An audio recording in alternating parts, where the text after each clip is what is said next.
Se eu acho que é inaceitável um arpão perfurando a cabeça de um boto rosa, imagina como eu não aceitaria, como eu também não acharia inaceitável que uma cureta arrancasse a cabeça da vida de uma criança no útero da sua própria mãe. Porque é isso que acontece.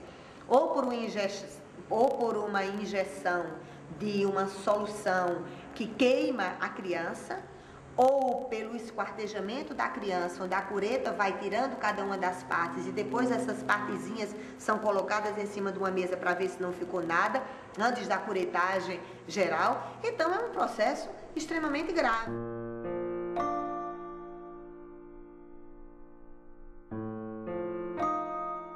A legalização do aborto, além de constituir uma farsa técnica e uma fraude política, ela é uma proposta reacionária, conservadora, que ousa retirar a vida das crianças, especialmente das crianças pobres, para solucionar problemas gravíssimos da ausência de condições objetivas de vida e de emprego e de dignidade e de políticas sociais, especialmente para as mulheres pobres. É típico da nossa sociedade, você vai pelo caminho mais fácil. Qual é o caminho mais fácil? Fuzilar um menino que está cheirando crack. Qual é o caminho mais fácil? Extirpar a vida quando ela ainda está no útero da mãe. Então, essa tática, né, do caminho mais fácil para facilitar a vida e a preservação dessa hegemonia desse tipo de sociedade, isso aqui não é justo. Os que defendem o aborto no estado do Rio de Janeiro, por exemplo, diziam que como a favela é uma fábrica de bandido, então era melhor abortar para que os bandidos não aparecessem.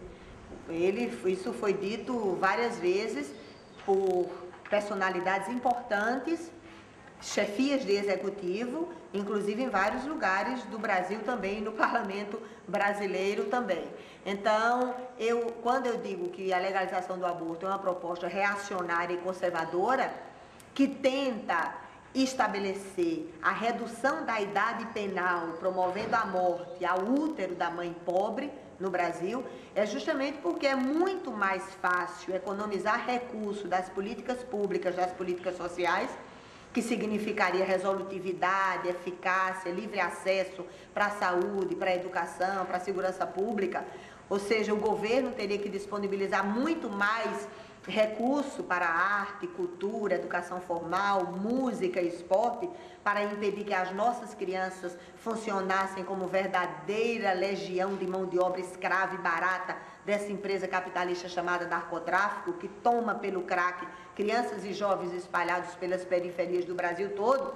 Então, ao invés de colocar recurso para essas políticas sociais, para minimizar o risco de que essas crianças estejam e essa juventude indo à violência como último refúgio, nada melhor para aqueles que defendem a perpetuação desse modelo, desse sistema, de que a vida das futuras crianças pobres, elas sejam extirpadas ainda no útero das suas mães pobres também. Os governos não têm autoridade moral de defender a legalização do aborto quando o arcabouço jurídico, a legislação em vigor, toda a normatização em relação à saúde da mulher, ela ainda está presa aos papéis, ainda existe um abismo entre o que foi conquistado na normatização da saúde da mulher e na legislação em vigor e a realidade objetiva de vida das mulheres. Se o governo identifica e diz para a opinião pública que 1 milhão de mulheres fizeram aborto, o que é que o governo efetivamente fez com esses 1 milhão de mulheres?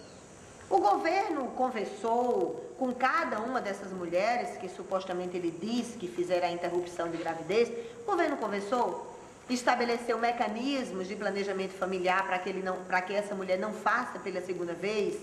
Estabeleceu algum processo de paternidade responsável, junto com a maternidade responsável, analisou objetivamente quais as condições da vida dessas mulheres que as levaram a fazer o aborto provocado. Então, nada disso é feito, né? Nenhum diagnóstico para impedir que essas mulheres façam novamente a interrupção da gravidez foi feito, e o governo apenas usa esses dados para defender a sua tese, o seu dogma, que é a legalização do aborto como única alternativa. O governo, quando gasta tanto dinheiro para fazer a publicidade oficial, às vezes até eleitoreira, porque tudo isso não é disponibilizado?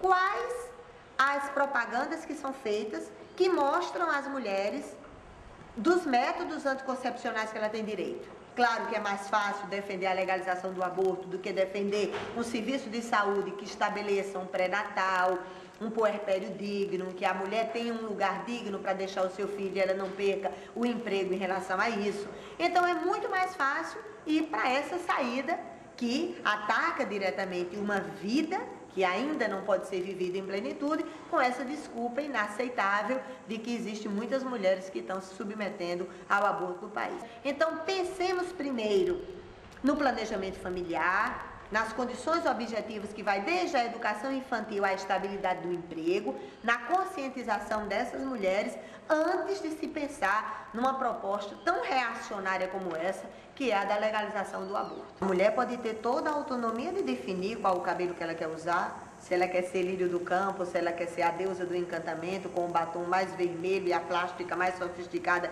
que quiser ter. A autonomia do corpo sim, mas o limite da mulher em relação à autonomia do seu próprio corpo, ele tem um horizonte, que é o direito à vida de uma outra criança, que efetivamente não solicitou o seu próprio nascimento e que tem direito à vida vivida em plenitude. Se eu fosse muçulmana, ou judia, ou budista, ou agnóstica, ou ateia, ou cristã, como eu sou, independente de qualquer coisa, eu defendo a vida, não é por uma concepção religiosa. Tem uma vida que tem o direito, né, de ser vivida em plenitude após sair do útero da sua mãe.